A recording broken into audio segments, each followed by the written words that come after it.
гарсан байж 3 сарын яг Apple event бол гарсан. За event-ийг угаасаа Tim Cook-оос эхлүүлдгээр эхлүүлсэн. За тэгээд яг эхлэлт нь шууд iPhone 13-ын загварууд дээр шууд шинэ өнгө танилцуулаад эхэлсэн. За Pro загварыг болохоор Alpine Green гэдэг жоохон бүдэг ногоон. За энгийн анги 13 дээр болохоор яг өнгөнийх нь нэр нь зүгээр green гэдгээр орж ирсэн. Арай яг харьцуулж харах юм бол арай баруун өнгөтэй яг iPhone байсан. Яг арай баруун ногоо. За тэгээд яг энэ ивент дээр хамгийн хүлээлттэй байсан яг зүйл юу байсан бэ гэхээр iPhone SE байсан. За өмнөх 2 жилийн өмнөх яг одоо загвартайгаа яг адилхан яг загвар гарчих үедээ гэж юу найз байсан. Тэгсэн чи яг айжсны дагуу яг юу нь бол яг адилхан загвартайгаа дахиад гарсан. За өнгөний хувьд бол яг цагаан буюу тэр яг Starlight гэдэг тэр жоон баруун өнгөтэй яг Midnight. За тэгээ Product гэдэг 3 өнгөтэйгээр гарсан. За тэгээд яг энэ SE-ийн онцлог гэвэл бас яг 2 жилийн өмнөхтэйгээ яг адилхан яг чипний хувьд бас яг адилхан хамгийн сүүлийнхаа A15 чипийг авчиж байгаа. За тэгээд яг хурдны яг iPhone 8, 7, 6-тай харьцуулсан нь бол тэгээд яг тим хурдан гэж гарч ирсэн. За графикийн жипүүн бол бас одоо тим хурдан гэж бол гарч ирсэн. За угаасаа яг iPhone 8 болон 7 болон 6-аас угаасаа A9, A10, A11 гэд бүр хуучны яг чипүүд байгаа. За энэ дээр яг энэ SE-ийн онцлог нь яг нэг юу яг шууд камераараа болно. Зурган дээрээс шууд текст шууд нэг юу copy paste хийж болдог нэг фичер нь бол яг сүүлийн iPhone-тойгоо яг адилханаар бол нэмэгдсэн байсан. За тэгээ бид нар уг нь бол ингээд бүхэлдээ 2022 онд амьдарч байгаа гисэн идэж одоо ийм зузаан одоо ийм бордертай дахиад нэг touch ID-тэй ийм хуучны загвартай iPhone ингээд дахиад ингээд гарчиж байгаа. За тэгээ яг шинэ юм ингээд 5G сүлжээ бол дэмжинэ.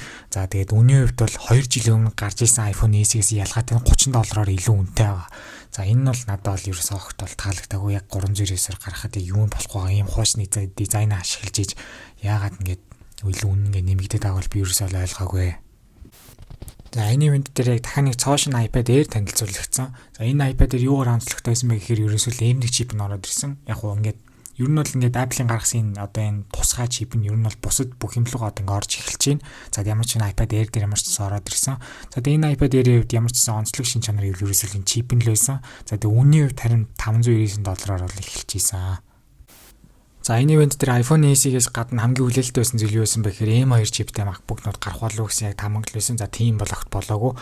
За ямар ч байсан эхлээд яг 10 сард гаргасан M1 чипүүдийнхаа яг юмнуудыг ярьж явж хагаад за дахиад нэг өөр нэг шинэ чипийг бол танилцуулна гэж яг ярьж эхэлсэн. За тэр нь болохоор яг хоёр яг ер нь M төрлийн чипийг нийлүүлээд ер нь тэрэн дээр нийт 114 тэрбум юм дамжуулагчтай байна гэж бол яг одоо ярьж исэн. За тэгээд яг M1 Max чип бол хамгийн том чип нь M1 Max-аа ингээд хоёр шиг M1 Max-ийг нийлүүлээд M1 Ultra гэдэг бол чипийг одоо гаргаж байгааг бол хэлсэн. За тэгээ өөр дээрээ дээдэлтэй Unified Memory 128 GB хүртэл юу дэмжих хэрэг гэж хэлж ирсэн. Энэ юу нь бол 128 GB-ны RAM л гэсэн үг. За тэгээд энэ чип нь яг өөр дээрээ нийт яг Spoon бол 20 core-тай 16 бол performance буюу яг гол үүргийг гүйцэтгэх яг хэсэг нь. За тэгээд үлдсэн дөрөв нь бол efficiency core буюу зөвхөн яг энерги зарцуулалтанд зориулагдах хэсгийг одоо дааж авч байгаа гэсэн гэж хэлж ийсэн. За тэгээд чипүүний хувьд нийт 64 яг кортой гэж бас хэлж ийсэн. За тэгээд яг M1 чип дээр байнга одоо яригддаг байсан зүйлс нь одоо яг 1 Вт зарцуулагдах энергийнхаа хэмжээгээр одоо маш бага гэдэг бол дахиад энэ ивент дээр дахин бол яг дахиад урдж явж ийсэн.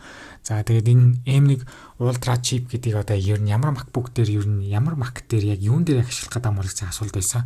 За тэр нь бол яг ивентийн яг дундуур хэсгээр яг Mac Studio гэдэг ер нь нэг Mac Mini шиг юм өртлөө ингээд айгүй ийм зузаан ийм яг шинэ төхөөрөмжийг бол танилцуулсан.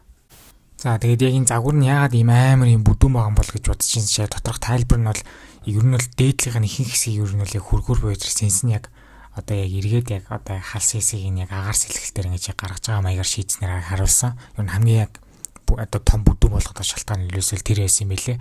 За тэгээд яг оролтууд нь гэвэл яг 4 ширхэг Thunderbolt оролттой. За тэгээд 1 ширхэг яг интернет оролттой. За тэгээд 2 ширхэг USB-A, 1 HDMI тэгээд чихвчний оролт. За тэгээд ундраач товчийг бол харуулсан. За хурдны хувьд нь харьцуулаад эхэлсэн. Spoon бол одоо жишээ нь 27 инчтэй A9-тэй 10 core-тай iMac-аас бол 2.5 дахин хурдан. За Mac Pro 16 core-тай Xeon-оос бол одоо жишээ нь 50% хурдан гэж бол хэлж ийсэн. За чипүүний хувьд одоо жишээ нь саяны яг одоо Radeon Pro 27 инчтэй iMac-аас бол одоо чинь 3.4 дахин хурдан. За чипүүний хувьд за дахиад MacBook Pro Radeon Pro-гоос бол 3.4 дахин хурдан. За тэгээд өмнө нь бол яг дээдэлтэй яг саяны төхөөрөмжүүд дээр яг одоо видео RAM memory 48 GB байдаг байсан бол одоо ингээд 128 болж одоо нэмэгдэх боломжтой болсон гэдгийг хэлж ийсэн. За тэгээд яг саяны яг Mac Studio-го яг ярьж байгаад яг дахиад нэг нэмэлт дэлгэцийн яг одоо ярьж эхэлсэн. За тэгээд энэ дэлгэц нь бол өөр дээрээ дахиад нэг юм суур мөр одоо залгаж болдог. За тэгээд 5K нэвтрэлтэй.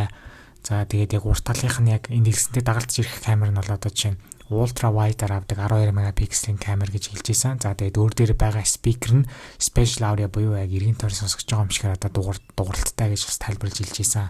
За дэлгэц нь өөрийн ард дээр бол 3 ширхэг USB-C-тэй, за 4 ширхэг танар болттой гэж хэлж ийсэн. За тэгээд үнийн хувьд Mac Studio бол одоо жишээ нь яг ер нь $1999-аас одоо ингэж эхэлж байна гэж хэлж ийсэн.